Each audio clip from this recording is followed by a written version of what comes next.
तू रूबरू होके भी दूर है। हर वर्ड का अपना एक्सप्रेशन होता है, दुख का, दर्द का, प्यार का, मोहब्बत। तो I am very very particular about that. I love the atmosphere है। हम सूक वाकिफ गए वो बहुत ज़बरदस्त। रात को my sister took me to Pearl Katara और दैट वाज ब्यूटीफुल।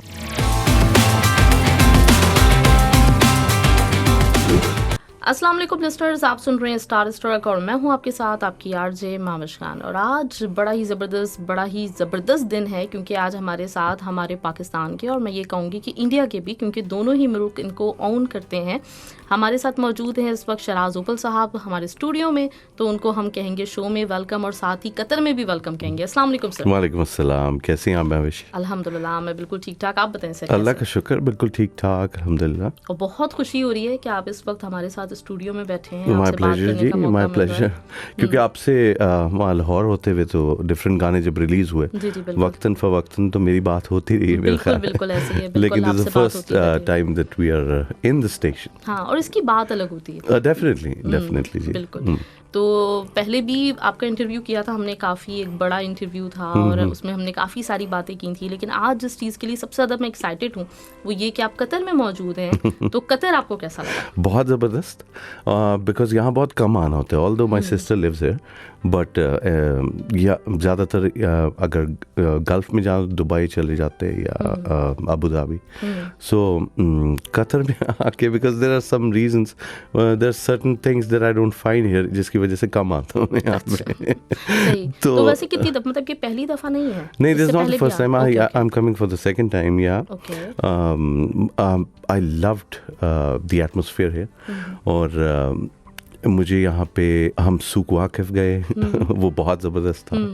और रात को my sister took me to Pearl Katara और that was beautiful. I mean the gift box over there and after that वो जो अंदर इस तरह यूं राउंड सी स्ट्रीट जा रही है, the lighting over there and the buildings बहुत ज़बरदस्त है। फिर एक प्रॉब्ली लिटिल इटली था या लिटिल पता नहीं क्या था वो, शी शोड मी दैट, वो बहुत ज़बरदस्त था। And the beaches, I love the beaches, the colour of the water is beautiful here. और बिकॉज ज़्यादातर जहाँ पे लोग रहते हैं जिन सिटीज़ में, वहाँ पे थोड़ा जो सी शोर के पास थोड़ा इट बिकम्स डर्टी। तो यहाँ पे बहुत क्लैरिटी थी, तो आई लव दैट। और मेरा दिल किया बल्कि कि यहाँ पे कोई वीडियो शूट करूँ। हाँ बिल्कुल। अब अच्छा, यहाँ इस वक्त काम हो भी बहुत रहा है। अभी रिसेंटली शाहरुख खान की अभी एक मूवी के कुछ सीन्स हुए हैं। ओके। तो ज़रूर मैं भी आपको सजेस्ट करूँगी कि आप अपना नेक्स्ट गाना जो आएगा उसको वीडियो यहीं पे नहीं, अब शाहरुख ने कर लिया, अब मेरा करना बनता नहीं है उसके बाद। राइट। तो ग्रेट, ज़बरदस्त। यानी आपका यहाँ पे ट्रिप अच्छा जा रहा है। वो मुझे इस तरह से भी पता चल रहा था क्योंकि मैं आपकी सारी स्टोरीज फॉलो कर रही थी। तो मैंने देखा कि माशाल्लाह काफ़ी मज़ेदार आपका ट्रिप जा रहा है। ग्रेट, ज़बरदस्त। अच्छा, तो अभी जो है आपका रिसेंटली एक सॉन्ग भी आया है जूलियट जी। तो उसके भी हवाले से मैं बात करना चाह रही थी। गाना बड़ा ज़बरदस्त है। Thank you. हाँ, और बहुत मतलब जैसे आपका होता है हमेशा ही कि हम एक्सपेक्ट कर रहे होते हैं शराज उपल है तो फिर जाहिर सी बात है कि एक अच्छा म्यूज़िक हमें सुनने को मिलेगा। तो उसके बारे में आपसे चाहूँगी कि क्या थॉट प्रोसेस था? बेसिकली मैं फिल्म म्यूज़िक कर रहा था for the past 12 years, totally OSTs या lots of films, like 80% of the films that has been released in the past 10-12 years in Pakistan. तो उसका 80% म्यूजिक मैंने किया। तो I was unable to focus on my own pop songs, my own singles. तो I decided, मैंने कहा यार ये कोविड के बाद ना, बिकॉज मूवीज़ की जो पेस है वो स्लो हुई, अब ज़्यादा लोग अभी मूवीज़ बना नहीं रहे। तो मैंने कहा this is the best time कि मैं अपने जो पॉप करियर है, जो because I had done 4 albums till 2009, उसके बाद फिर इसमें आ गया था। तो मैंने कहा let's focus on pop songs because there was a lot of fan request कि आप हमें सिंगल्स अपने पॉप क्यों नहीं सुना रहे, बिकॉज पॉप गानों की डिफरेंट फील होती है। सिनेमैटिक ये जो फिल्म्स होते हैं उसमें आपको अकॉर्डिंग टू द सिचुएशन सारा कुछ बनाना पड़ता है, और पॉप में आप जो आपका दिल कह रहा होता है वो बनाते हैं। So I came up with like 4-5 songs. पहले सुनियारा रिलीज किया, then I release Juliet, then I plan to release every single a month इंशाल्लाह। Okay, great. Yeah. So the next one is already on the way. तो Juliet was a wonderful experience because आजकल जिस type का music चल रहा है, there are lot of people, lot of co stars, co singers, जो it's very easy to criticise कि यार देखो किस तरह का म्यूजिक आ गया आजकल, because music has changed in the past 2-3 years, तो ग्लोबली बेसिकली। तो पाकिस्तान में भी डेफिनेटली उसका अफेक्ट हुआ, वहाँ भी चेंज हुआ म्यूज़िक। तो बड़ा आसान है कहना कि यार वो वाली बात नहीं है जो पहले थी, लेकिन आई बिलीव, मेरा ख्याल अभी तक अगर I am surviving in the industry, तो the only reason is I try to move with time. जो भी वक्त की डिमांड होती है, जो लिसनर्स उस वक्त सुनना पसंद कर रहे होते हैं, तो आई ट्राई कि अपने स्टाइल को उस तरह मोल्ड करके I try to explore different things. So Juliet was thought process. तो बस एक peppy song I wanted to write for a girl, like I dedicated it to all the Romeos out there, जो अपनी Juliet को मोहब्बत का इजहार करना चाहते हैं। तो this is one of the ways to do it. सही, ग्रेट, ज़बरदस्त। नहीं, बिल्कुल आपकी बात सही है। अच्छा, जो मेरी जो मतलब एक मेमोरी है, उसमें सबसे पहला आपका ट्रैक तेरा था मेरा है। हाँ, तेरा था मेरा, वही था? नहीं, पहला ट्रैक वो नहीं था। अच्छा। पहला ट्रैक मेरा था तू है मेरी, फ्रॉम माय फर्स्ट एल्बम। उसका टाइटल भी तू है मेरी था। That was release in 2001। But उस पे मैं काम कर रहा था for about like 4-5 years, because after finishing my MBA properly मैंने उसको रिलीज किया। उससे पहले during the MBA I was working on that album.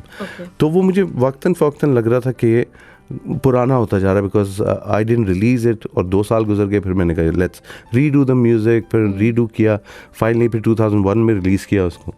और उस वक्त जो ट्रेंड चल रहा था पाकिस्तान में, टोटल भंगड़ा सॉन्ग्स थे। हाँ, बिल्कुल। तो ये पॉप रॉक एल्बम था, a little ahead of its time. तो उस पर कोई ख़ास रिस्पॉन्स नहीं मिला मुझे, बिसाइड्स दैट सॉन्ग। बहुत सारे लोगों को वो याद है गाना तू है मेरी। तो उसके बाद sat down and give it thought कि अच्छा मैंने क्या करना है अब, कि ये तो लोगों को समझ में नहीं आ रहा, और चल भंगड़ा रहा है।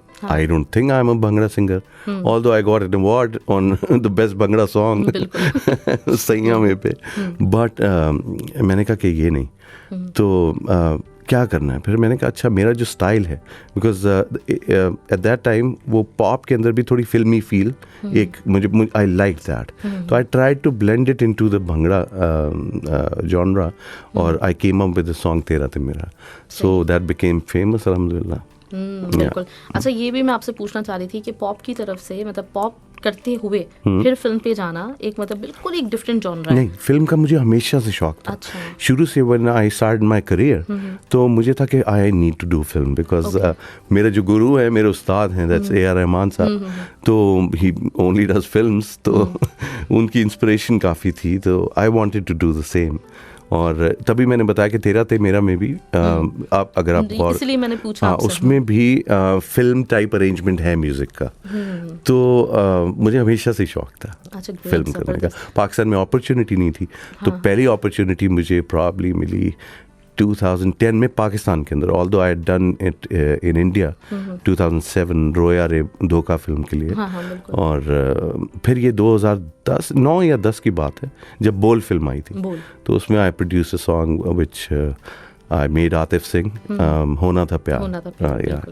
That's how it all started in Pakistan. अच्छा, बहुत सारे मेरा ख्याल है हमारे यहाँ एक्टर्स और सिंगर्स ऐसे थे जिनका जो असल जो जिनकी एक डेस्टिनी थी वो यही था, उन्होंने सोचा हुआ यही था कि उनको फिल्म्स करनी है, लेकिन फिल्म्स उस वक्त हमारे यहाँ बिल्कुल भी नहीं हो रही नहीं थी लेकिन वो देखने वाली नहीं थी। हाँ, बिल्कुल हुआ करती थी। तो फाइनली शुएब मंसूर साहब, he started off the new era of the film from खुदा के लिए।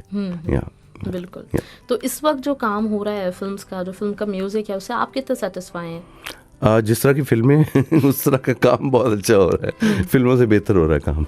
इधर आई कैन श्योर, बिकॉज हम लोग इंडिया जाके उनकी फिल्मों का म्यूजिक देते हैं। हाँ, तो अगर यहाँ पे म्यूजिक दे रहे हैं हम, तो म्यूजिक तो ठीक ही होगा। नहीं, म्यूजिक तो डेफिनेटली बिल्कुल वो है। फिल्म में डेफिनेटली हमें इम्प्रूव करने की जरूरत है, लेकिन we are on that track, we are trying, because हमारा फिल्म कभी भी फोटे, मतलब फॉर द लॉन्गेस्ट टाइम हमारा फोटे नहीं रहा।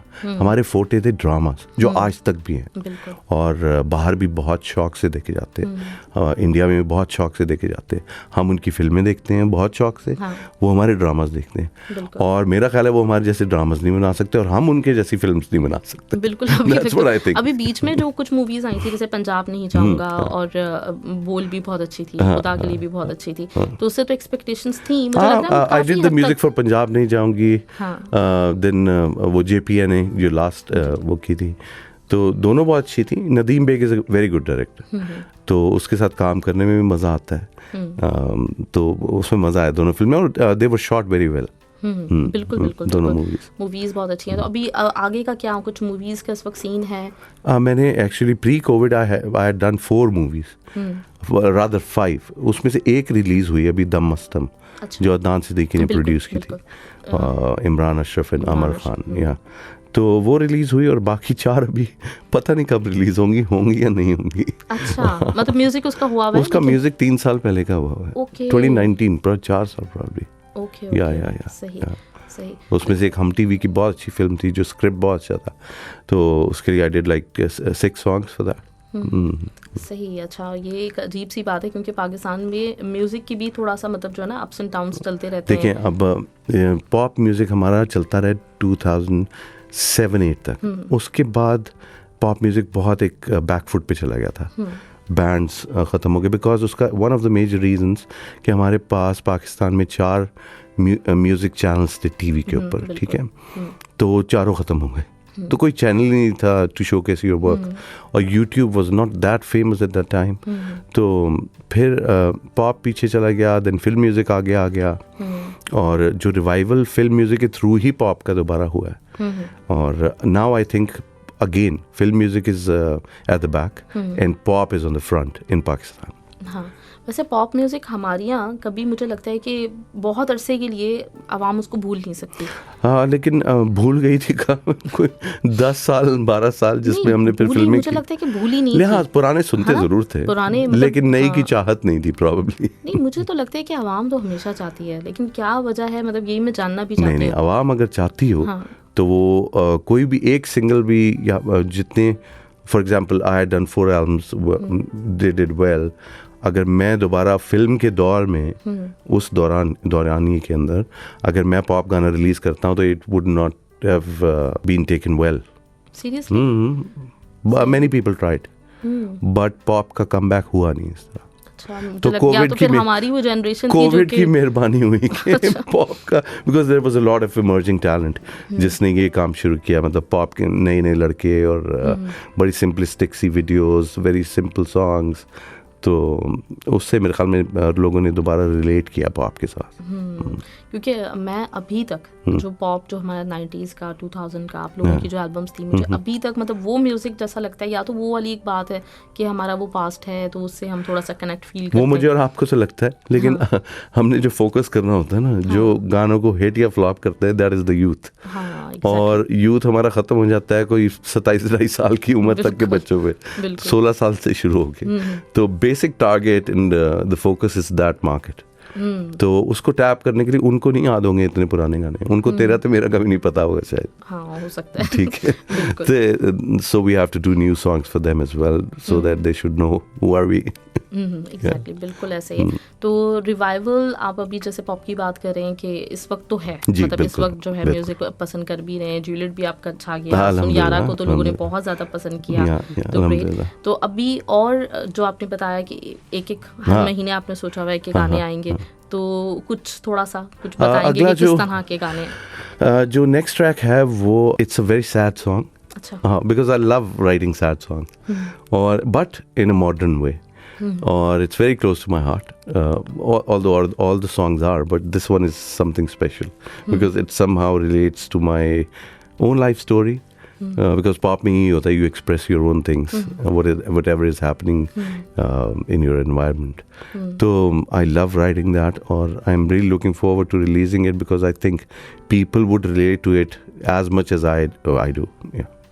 ओके, जूलियट हम थोड़ा सा सुन लें। जूलियट सुनेंगे। ओके, उस गाने का सुनने का मज़ा वैसे म्यूज़िक के साथ आता है। हाँ, वो भी मैं सोच भी रही थी, लेकिन चलिए कोई बात नहीं, मतलब आप हमारे सामने हो और हम आपसे ना सुने। ओके, जूलियट या सुनियारा, जो आपका दिल चाहे।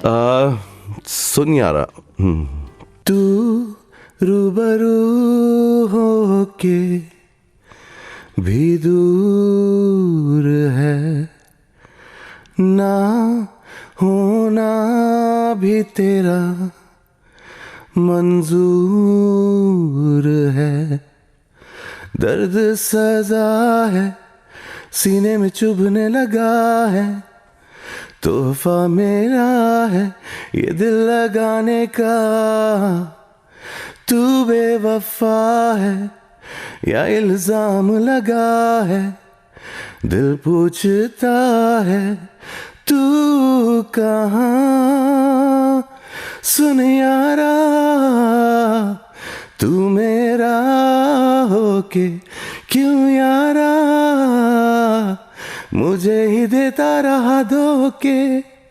जबरदस्त, great, thank you so much, बहुत बहुत जबरदस्त, और थैंक यू सो मच कि आपने हमें गा के सुनाया, क्योंकि इसकी एक फील अलग होती है ना जब आप सामने बैठ के ऐसे सुनते हैं, लाइव इज लाइव, या बिल्कुल ऐसे ही। अच्छा, अभी आप बात कर रहे थे कि जो एक सैड सॉन्ग जो होते हैं वो आपको अच्छे लगते हैं, और आपके कुछ मतलब आई लाइक, देखिए जो मेरा इंडिया में सबसे पहले फेमस हुआ था रोया रे, so I love writing sad songs. तो क्या मतलब आपकी कुछ मिजाज भी इस तरह का है, कुछ जरा ज्यादा? मेरे ख्याल में रूह बेचैन है और दुखी आत्मा है मेरी। नहीं, बिकॉज आपके साथ somehow जब रोया रे मैंने लिखा था, I still remember my wife was diagnosed with cancer and I had lost my father.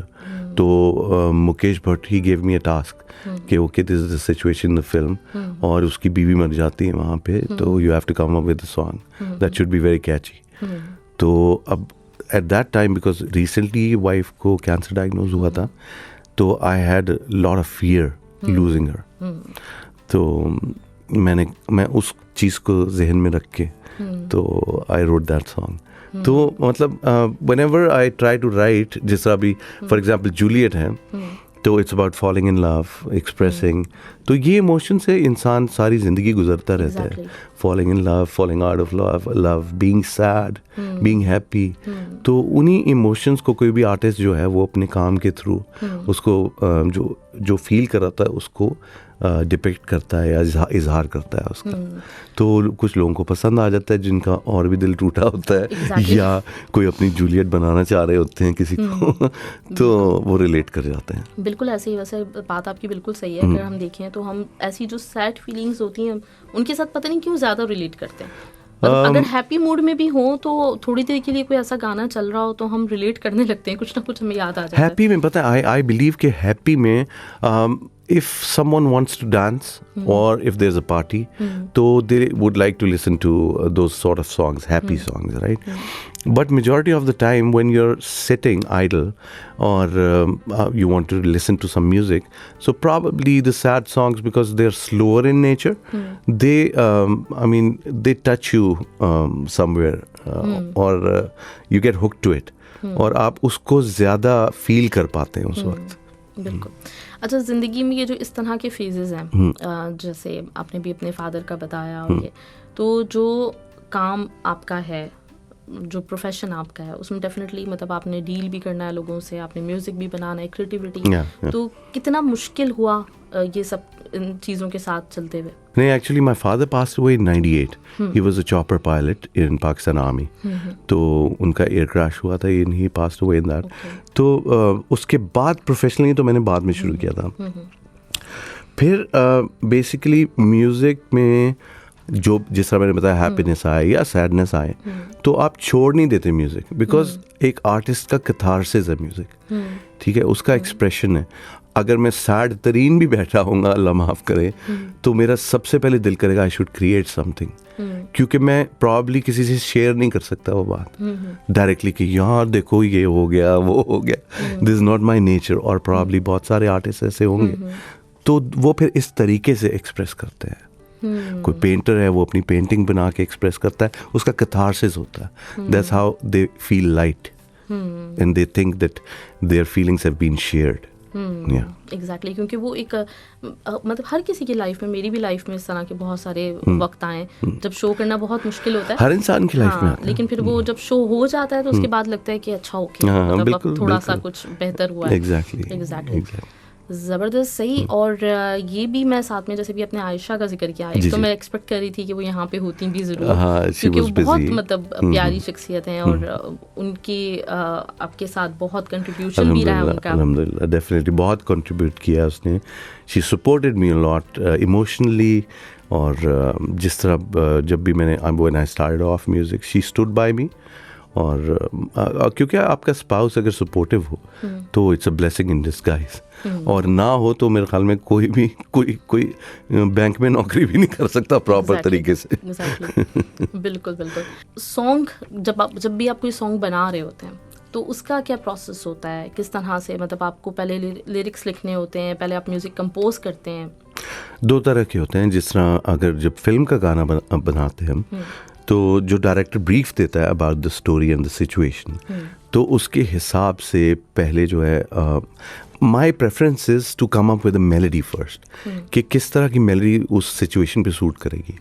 और फिर जब melody I am fine when I have locked the melody, कि मुझे पता होता है कि यार ये this will work good, alright, तो देन द लिरिसिस्ट कम इन और मैं उसके साथ बैठ के वी राइट टुगेदर, और उस सिचुएशन के ऊपर of course, because I am very very choosy about the words.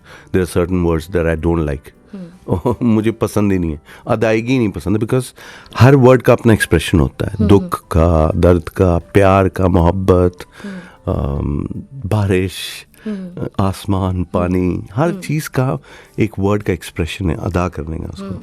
तो I am very very particular about that. बल्कि जो लोग मेरे पास स्टूडियो में रिकॉर्ड करने आते हैं, स्पेशली आतिफ, तो he has benefited from it a lot. Atif को बिकॉज डिफरेंट टाइमिंग्स में आई टोल्ड हिम कि यार एक्सप्रेस कर, तो ही इम्प्रूव्ड अ लॉट माशाल्लाह। और हादी एज वेल माई सन, तो उसको मुझे वैसे तो टीच करने का इतना टाइम ही नहीं था मेरे पास, he is totally self taught, but जब माइक पे खड़ा होता है स्टूडियो में और वहाँ एक्सप्रेशन की बारी आती है, then I try to guide him, I guide everyone. आपने खुद कैसे ये चीज़ मुझे टाइम लगा। जो पहला एल्बम जिसका मैं जिक्र कर रहा था, वो मुझे अब अगर सुनूं तो मुझे बहुत एक्सप्रेशन वाइज फ्लैट लगती है। अच्छा। जिस तरह गाना और होता है और एक होता है गाने को पढ़ना। तो प्रॉब्ली बहुत सारे सिंगर्स गाने को पढ़ते हैं, गाना फील के साथ होता है। जिस तरह मैंने बताया हर वर्ड का अपना एक्सप्रेशन है, तब डेफिनेटली फील नहीं थी, और I worked on it, because work आप तभी कर सकते हो when you figure out what's the issue, how can you make it better, because improvement की तो हर वक्त गुंजाइश होती है, आज भी है और रहेगी हमेशा। कोई ये नहीं कह सकता now I know it fully, music specially के अब मुझे पूरा आ गया। तो ये वक्त के साथ एवोल्यूशन होती है आपकी डेफिनेटली। तो जो हम बात कर रहे थे वो पॉप सॉन्ग्स की, पॉप सॉन्ग्स में फिल्म में तो पहले इस तरह होता है कि मेलोडी बनाई, देन लिरिक्स उसके ऊपर लिखवाए जाते हैं। 90% of the time I do the same, because I am more comfortable in that. Because अगर पहले से लफ्ज़ लिखे होंगे तो मेरी मेलोडी उसकी कैद हो जाएगी कि मुझे उनके अंदर रह के ही बनानी है मेलोडी। तो आई प्रेफर कि फ्री हैंड मुझे मिले मेलोडी बनाने का, फिर वर्ड्स लिखे जाए। तो पॉप बिकॉज ज़्यादातर मैं ही लिख रहा हूँ, आई राइट माई ओन सॉन्ग्स। तो कोई हुक मज़े की आ जाए या कोई दो लाइंस मज़े की आ जाए तो फिर उस पर मेलोडी बनाना अच्छा लगता है मुझे। So this is the opposite in pop. सही। अच्छा, बीच में आपने म्यूज़िक छोड़ दिया था कुछ? ये सवाल भूली थी ना? हाँ, मैं समझ गया था। मैंने जान के याद नहीं कराया आपको। मुझे पता था यही सवाल भूल गया। बिल्कुल यही मैं भूल गई थी कि बताएं कि बीच में आपने थोड़ा म्यूजिक छोड़ दिया था और उसमें आपका ये था कि सोल सर्चिंग। करेक्ट, एक साल के लिए, 2012। बिल्कुल, यस यस। तो उसका अब क्या प्रोसेस होता है सोल सर्चिंग का? हाँ, मिल गया मैं। या आई एम वेरी वेरी क्लियर। कितना इम्पोर्टेंट है ये? बहुत ज़्यादा इम्पोर्टेंट है, लेकिन ये ऐसे नहीं होता कि आप आज बैठे हैं और आपके इसने सोल सर्चिंग की थी मैंने भी करनी है। नो, ऐसे नहीं होता। There is a whole process. मतलब उस सोल सर्चिंग की जर्नी से 6 महीने पहले से ही प्रोसेस शुरू हुआ, जहाँ पे 6 महीने मुझे समझ नहीं आ रही थी हो क्या रहा है। I was at the peak of my career. I was very happy, अल्हम्दुलिल्लाह। आई वॉज कंटेंट, सब कुछ अल्लाह का दिया हुआ है। फिर भी सुकून नहीं था। तो आई स्टार्ट लुकिंग अराउंड कि यार रीज़न क्या हो सकता है, मुझे समझ नहीं आ रही. लाइक मेरा स्टूडियो जो है वो घर की बेसमेंट पूरी जो है वो स्टूडियो है, उसके बाहर एक लाउंज है where we sing and chit chat, stage है एक वहाँ पे. तो वहाँ से कोई समझ लें 10 स्टेप्स दूर है मेरा studio. For 6 months I couldn't take those 10 steps. दिल ही नहीं करता था, समझ ही नहीं आती थी, नहीं दिल कर रहा जाने का. क्यों नहीं दिल कर रहा ये नहीं समझ आ रही. तो इस पे मुझे लगा मतलब बहुत सारे views, point of views, definitely वो एक रिलीजियस पॉइंट ऑफ व्यू शुरू हो जाएगा कि कुछ कहते हैं कि गुंजाइश है, कुछ कहते हैं नहीं अलाउड इस्लाम में. तो ये इतना थोड़ा आपका जानना चाहता हूं, मुझे ट्रिगर किया ये ना. तो मैंने क्या किया, बिकॉज इतनी नॉलेज रिलीजन की तब तो नहीं थी, बिकॉज हमें बचपन से जो बताया गया, कुरान पढ़ाया गया, मतलब नहीं पढ़ाया गया. तो सबसे ज़्यादा इम्पोर्टेंट मतलब है, हम कुरान पढ़ते रहते हैं अरेबिक में, उसको चूम के ऊपर रख देते हैं. अब ये मैसेज है अल्लाह की तरफ से, इसको तुम अपनी लैंग्वेज में पढ़ो, क्या रहे अल्लाह, क्या चाह रहे हैं अल्लाह ताला तुमसे. तो अरबी में पढ़ के चूम के ऊपर रख रहे हो तो तुम्हें समझ ही नहीं आई. फिर मैसेज ऐसी है कि आपको मैंने एक रशियन में मैसेज कर दिया, बहुत इम्पोर्टेंट, और आप मुझे बहुत पसंद करती हैं, आप बस मेरा मैसेज देख के और खुश हो के आप उसको रखते हैं ना. एक मैसेज भेजा उन्होंने, पढ़े तो सही लिखा गया है बीच में.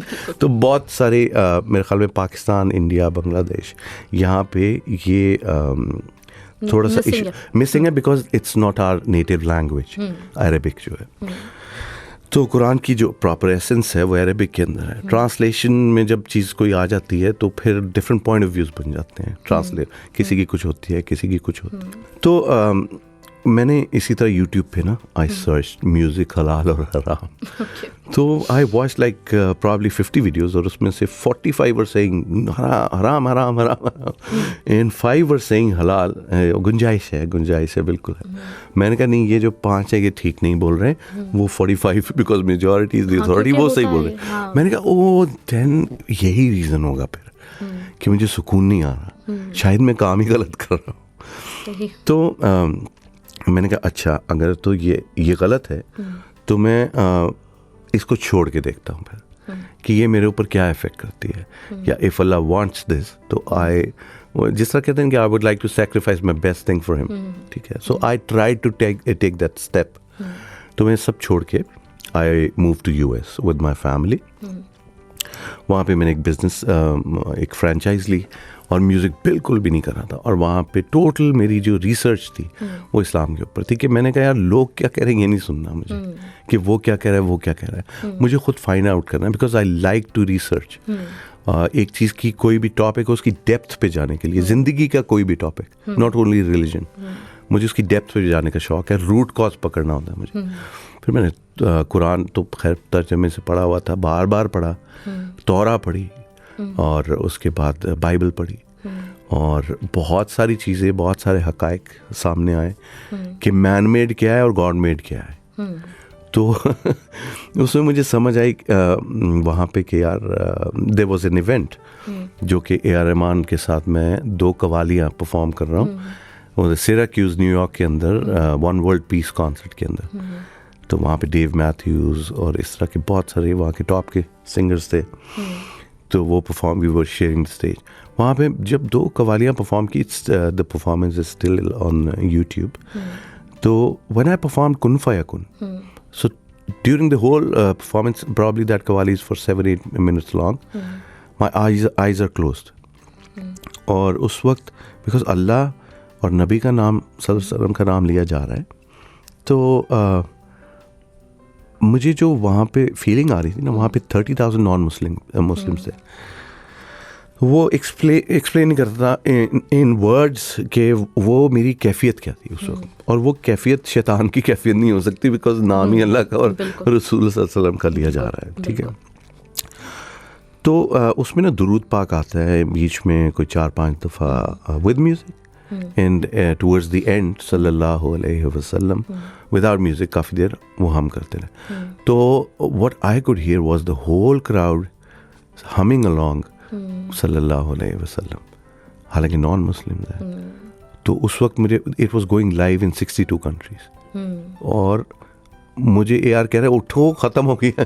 मेरे से उठा ही नहीं जा रहा वहाँ से. मैं कह रहा हूँ ये हो क्या रहा है, समझ नहीं आ रही मुझे. तो मैं वापस आया, मतलब we sat in the green room. तो बड़ी अजीब सी कैफियत थी कि मैं कंफ्यूज इस बारे में था कि यार प्रॉब्ली कि I was sure that Allah is trying to give me a message, ठीक है। What that message was, why were they humming my singing my prophet's name, और उनके ऊपर दुरूद क्यों, वो नॉन मुस्लिम क्यों भेज रहा है, हालांकि उनको तो मतलब भी नहीं पता, लेकिन वो हम कर रहे हैं because the words are very humble, सल्लल्लाहु अलैहि वसल्लम। तो मुझे मैंने कहा यार अच्छा, दो एंटिटीज़ हैं, शैतान तो ये काम कराएगा नहीं। मैं तो म्यूज़िक छोड़ चुका हूँ कि मेरे मुंह से नॉन मुस्लिम्स तक मेरे अल्लाह तो सबका ही एक है, मेरे अल्लाह का, मेरे नबी सल्लल्लाहु अलैहि वसल्लम का नाम प्रचार, और वो हम कर रहे हैं, उन पे दुरूद भेज रहे हैं, चाहे वो मीन कर रहे हैं या नहीं कर रहे हैं, भेज रहे हैं। तो शैतान नहीं करा सकता है काम, तो कौन है फिर? अल्लाह ही करा सकता है। तो अगर अल्लाह करा रहा है तो then there is a message in it कि I didn't ask you to quit it. I just asked you to get connected. So then finally I found my connection. We had a long discussion, me and A.R. Rahman. और then I decided to come back to Pakistan because मैंने कहा अगर ये सही है तो फिर मुझे इससे बेहतर काम कोई आता नहीं है। बिल्कुल ऐसे ही है। So that was the whole story. ज़बरदस्त, ग्रेट। और ये मुझे मतलब जो सुन के जो चीज़ अच्छी लगी कि हम लोगों में ज़्यादातर हम लोग जो है बॉर्न मुस्लिम हैं, लेकिन हमारा जो सबसे बड़ा इस वक्त अलमिया है वो यही है कि हम जो किताब पढ़ते हैं उसको कभी समझने की कोशिश समझते नहीं। और मुझे इतना अजीब लगता है जब मैं इवन रिलेटिव्स या फ्रेंड्स से बात करता हूँ, कोई ऐसी बात कर देंगे तो मैं कहूँगा किसने कहा, अब हमने सुना है, ऐसा ही है। यार ये इतनी चिढ़ होती है मुझे, यार तुमने सुना, तुमने पढ़ा क्यों नहीं, खुद क्यों नहीं पढ़ा, किसी का क्यों सुना तुमने, खुद पढ़ो तो सही यार। बिल्कुल ऐसे ही। अच्छा, सोशल मीडिया ख़ासतौर पे इस वक्त अगर आप पाकिस्तान का देखें, ओवरऑल तो दुनिया में जो हालात हैं सो हैं, लेकिन सोशल मीडिया मतलब बाज़ औक़ात इसलिए आपको एक फ्रस्ट्रेशन होने लगती है कि बहुत ज़्यादा एक लोगों की तरफ से कोई भी चीज़ रिलीज़ हो, कुछ भी हो तो क्रिटिसाइज़ किया जा रहा होता है, और नॉर्मली इसी तरह से लेके क्रिटिसाइज़ किया जा रहा होता है, जिसमें बहुत सारी चीज़ों की शायद बेस भी पता नहीं होती। हाँ बिल्कुल किया जा रहा होता है, और इसका सबसे आसान तरीका होता है कि इग्नोर करें, सबसे आसान तरीका है। अगर आप लोगों की बातों पे तवज्जो देने लग जाएंगे तो आगे नहीं बढ़ सकेंगे। आपको अपने माइंड को ब्लॉक करना है इन सब चीज़ों से। That's what I have learned. मुझे कोई फ़र्क नहीं पड़ता कोई क्या कह रहा है, कोई अच्छा कह रहा है, कोई बुरा कह रहा है। जो अच्छा कह रहा है उनकी मेहरबानी, जो बुरा कह रहा है उनकी भी मेहरबानी, लेकिन मुझे फ़र्क नहीं पड़ता because I do my own thing and I'll keep on doing my own thing, inshallah. Because when you start focusing on what people say, then the life is totally miserable for you.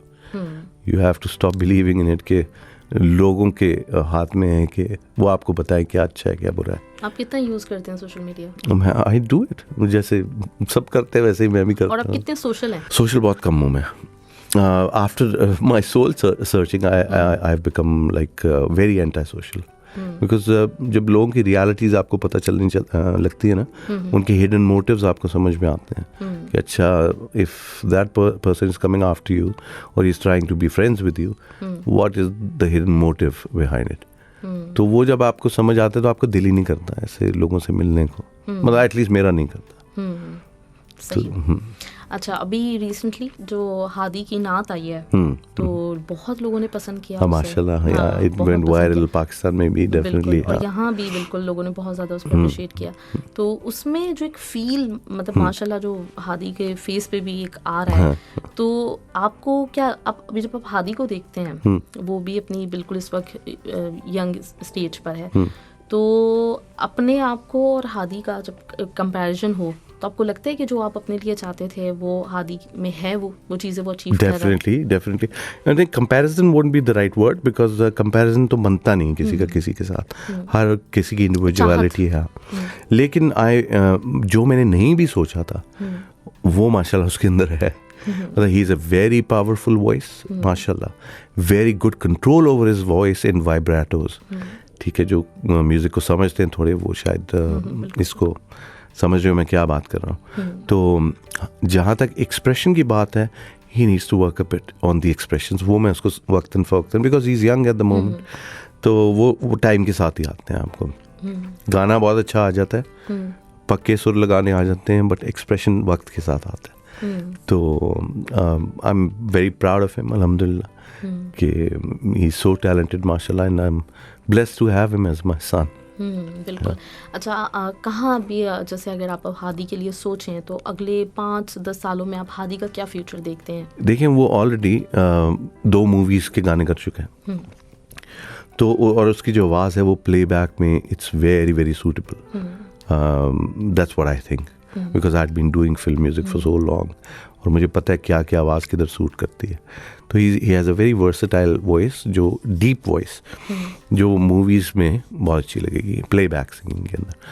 तो I believe कि जब फिल्में ज़्यादा बनेंगी इंशाल्लाह पाकिस्तान के अंदर, और हमारा अगर कभी ज़िंदगी में इंडिया से राब्ता खुलता है दोबारा गाने का, तो ही कुड डू वंडर्स इंशाल्लाह। बिल्कुल। और एक प्राउड फीलिंग होती है ना डेफिनेटली जब आपके बच्चे बड़े हो रहे होते हैं, बिल्कुल, तो वो एक अलग ही फील होती है। और अब डेफिनेटली मतलब आपका अपने से ज़्यादा जो इस वक्त फोकस होता होगा वो हादी के म्यूज़िक पे होता होगा। बहुत, हाँ, आप बिल्कुल ठीक कह रही हैं। मुझे उसके बारे में बहुत चूज़ी होता हूँ कि अच्छा इसका मैं गाना बना रहा हूँ, तो what sort of a song should I make, उसमें अच्छा ये हो ये ना हो, मेरे गानों से ना मिलता हो, because I need to keep that thing in mind as well ना। दोनों पॉप बना रहे हैं अभी।